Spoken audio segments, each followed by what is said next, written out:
అవసరం తెలంగాణలో TDP prominence ఉందా ఇంకా? టీడీపీకి ఎందుకంటే లోకల్ బీజేపీ లీడర్స్ అయితే వ్యతిరేకిస్తున్నారు తెలుగుదేశం. ఇప్పుడు ఎంతో కొంత బలం ఉంది, అదంతా ఇప్పుడు చాలా ఇరుడైపోయింది, చాలా వరకు పోయినట్టే. అయితే ఇప్పటికీ ఏమిటంటే బీజేపీకి కొంత హెల్ప్ చేసేటువంటి అవకాశం ఉంది టీడీపీ రావడంతో బీజేపీకి గొప్ప మేలు జరుగుతుంది తెలంగాణలో అని కాదు. కానీ తెలుగుదేశం పార్టీని ఎంకరేజ్ చేస్తే బీజేపీ కూడా తెలుగుదేశం పార్టీకి సాంప్రదాయకంగా తెలంగాణలో ఉన్న కొంత బలాన్ని మళ్ళీ రికవర్ చేసేటువంటి అవకాశం ఉంది. ఆ రికవర్ చేసిన బలాన్ని బీజేపీకి ఉపయోగపడే విధంగా ఎన్నికల్లో మార్చుకోవడానికి కూడా అవకాశం ఉంది. సో ఆ రకంగా దానిని కూడా ఎక్స్ప్లోర్ చేస్తారు అని చెప్పి అనుకుంటున్నాను నేను పొలిటికల్ గా.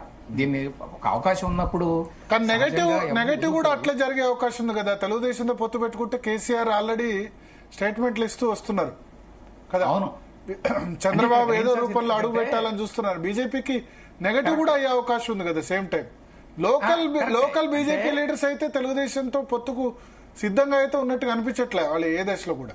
అంటే ఇక్కడ రాష్ట్ర నాయకత్వం మాటే ఫైనల్ గా ఏమి చెల్లదు కదా. ఇప్పుడు అట్లా చూస్తే ఆంధ్రప్రదేశ్ లో అంత ముందున్న బీజేపీ నాయకత్వానికి జగన్తో ఉంటేనే బెటర్ గా ఉంటుంది అనే అభిప్రాయం ఉంది. ఉన్నా కూడా వీళ్ళు మార్చుకున్నారు తర్వాత వాళ్ళ అవసరాలను బట్టి. బీజేపీ కేంద్ర నాయకత్వం తన రాజకీయ అవసరాలను బట్టి నిర్ణయిస్తుంది. రెండోది మీరు చెప్పినట్టు ఒకవేళ అటువంటి పొత్తు ఉంటే కేసీఆర్ దాన్ని బాగా ఉపయోగించుకుంటాడు అనేది వాస్తవం. ద వెరీ ఫ్యాక్ట్ కేసీఆర్ అంత తీవ్రంగా రియాక్ట్ అవుతాడు ఇవాళకి కూడా అంటే అర్థం చేసుకోవాల్సింది ఏంటంటే తెలుగుదేశం పార్టీకి ఇంకా కొంత ఫాలోయింగ్ తెలంగాణలో ఉంది. అది బహుశా ఏమంటారు నిద్రాణంగా ఉంది. అదేమి బయట యాక్టివ్ గా లేకపోవచ్చు, ఒకవేళ వస్తే ఆ నిద్రాణంగా ఉన్నటువంటి ఆ సపోర్ట్ ఏదైతే ఉందో బేస్ అది మళ్ళీ యాక్టివేట్ అవుతుందేమో అనే భయం ఉండబట్టే కేసీఆర్ కానివ్వండి కేటీఆర్ కానివ్వండి అంత తీవ్రంగా రియాక్ట్ అవుతారు. ఎప్పుడైనా టీడీపీ ఎక్కడికి వస్తుంది అనగానే అంత తీవ్రంగా రియాక్ట్ అవుతున్నారంటేనే అర్థం ఏంటంటే నిజంగా మీరు అన్నట్టు తెలుగుదేశం పార్టీకి ఏమీ లేదనుకోండి.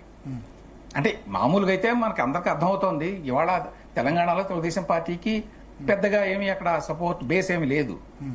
కానీ ఎందుకని కేటీఆర్ కానివ్వండి కేసీఆర్ కానివ్వండి అంత విరులెంట్ గా రియాక్ట్ అవుతారు? ఎందుకు అవుతారు అంటే దానికి పొటెన్షియల్ ఉంది. ఇప్పటికిప్పుడు బలం లేకపోవచ్చు, అది వస్తే రేపు ఎస్పెషలీ బీజేపీ ఫ్రెండ్లీ పార్టీగా వస్తే ఇంకా ప్రమాదం. ఎందుకంటే అప్పుడు బీజేపీ అండ కూడా ఉంటుంది కాబట్టి ఆ పార్టీకి. సో ఆ రకంగా కంప్లీట్ గా మనం టీడీపీ రావడం వల్ల తెలంగాణలో ఏ రకమైన ప్రయోజనం ఉండదు బీజేపీకి అని చెప్పి రూల్ అవుట్ చేయడానికి అయితే లేదు. అయితే ప్రధానమంత్రి నరేంద్ర మోడీ మూడు ముక్కలాట ఆడుతున్నట్టు అనిపించట్లేదా? పోయిన టర్మ్ లో పూర్తి క్లోజ్ గా జగన్ తో ఉన్నారు. జగన్ మీద